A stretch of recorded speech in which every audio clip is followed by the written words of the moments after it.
da ni'n barod I symud. Cnesu fyny I gychwyn, felly tywel bach neu sgarff catach sydd gyda fi gweddol mowr, ac yna tywel uwch ben eich chest, ac yna un braich I fyny, ac yna'r llall. A wedyn, dyn ni'n ailadrodd y symudiad yma, mor gyflym neu mor ara deg, beth bynnag sydd yn siwtio chi, mae pawb mor wahanol, symudiadau pawb mor wahanol. Ac yna cylchoedd, mi fedrwch chi wneud nhw bach, bach, bach, ac yn fwy, ac yna i'r cyfeiriad arall, bach I gychwyn, ac yna yn fwy.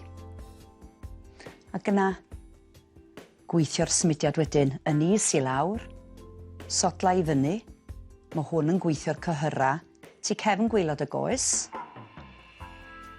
O, dal I weithio, pwysio trwy'r droed, ac yna os fedrwch chi cyfuno'r ddau, felly dwi am codi un sowdl, pwys braich I fyny, I lawr, codi un sowdl, pwys braich arall I fyny. Ac yna os fedrwch chi gyfuno'r ddau efo'i gilydd, sowdl a braich, mae yna lot mwy o symudiad yn gorfod digwydd. Gwaelod y corff, sgwyddag, wrth gwrs os oes gynnwch chi yn hawster, efo'r rhan ucha y corff, falle byddwch chi angen fwy o rest. Ac yna, agor y cwys allan. Dwi am cyfuno y symudiad yna rwan wrth godi, felly dwi'n codi un sowdl, un braich, yna I lawr, ac yna I fyny, un sowdl, un braich, ac yna I lawr, ac eto. I fyny, ac yna. Eistedd, a gobeithio ydych chi'n sylwi pan dwi'n eistedd I lawr, dos am plop. Dim plopio. Felly mae'r cyhyra'n gorau gweithio'n galad I ostwn y corff I lawr, ac yna maen nhw'n gorau gweithio'n galad eto I godi fi fyny. Ac wrth gwrs, os na fedrwch chi wneud yr symudiad yn llawn adra, ydych chi jyst yn gwneud rhan ohono fo. Ac I fyny. A weithio os da ni'n teimlo, o na, fedrai'n gwneud y symudiad llawn, dos o ddim pwynt gwneud unrhyw fath o symudiad felly. Wel na, just gwneud cyn gymaint a sydd yn gyffyrddus I chi. A dwi'n teimlo'n nghorff yn gweithio wrth gwneud hyn. Ac yna, eistedd. Codi'r tywel, tu ôl i'r pen, ac I lawr. Rwan, dwi'n gwybod fydd rhai ohonoch chi'n ffindio hwn yn anodd. Felly, be dyn ni'n gorau wneud ydy, just mynd ar cadach I fyny, deud ar top y pen, ac yna nôl I lawr. Ond triwch osgoi gwthio'r pen reit ymlaen, so na I droi'r ochr I ddangos I chi be dwi ddim eisiau chi wneud. I fyny ag hwn. Iawn? Dwi eisiau chi drio gweithio cyhyra y cefn a'r sgwydda, fel mae'r cadach yn codi, felly I wneud o'n gywir, cefn I fyny.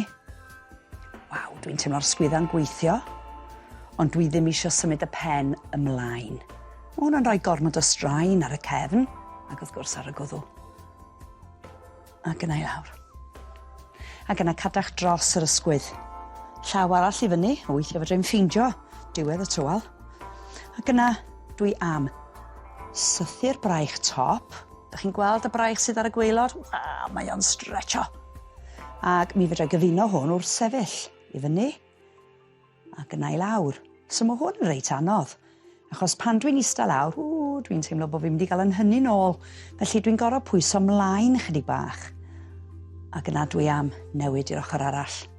Felly os na fedrwch chi gwneud yr ymarfer yma, peidiwch defnyddio tywel, ond trio gael y braich drosodd cyn gymaint a fedrwch chi. So dwi'n sythu'r braich top, a dwi'n gorfod symud yn llaw ar y tywel I gafel ar gwaelod y tywel, a dwi'n teimlo'r cyhyra'n ymestyn, ac yna I lawr, ac yna dwi'n mynd I gyfuno hwn wrth codi, sythu, ac yna nôl I lawr.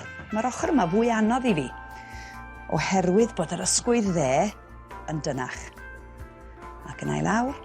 A rhywle arall dwi'n teimlo sydd yn gweithio, canol yng nghorff, o gwmpas y moli, ac o gwmpas yng nghefn.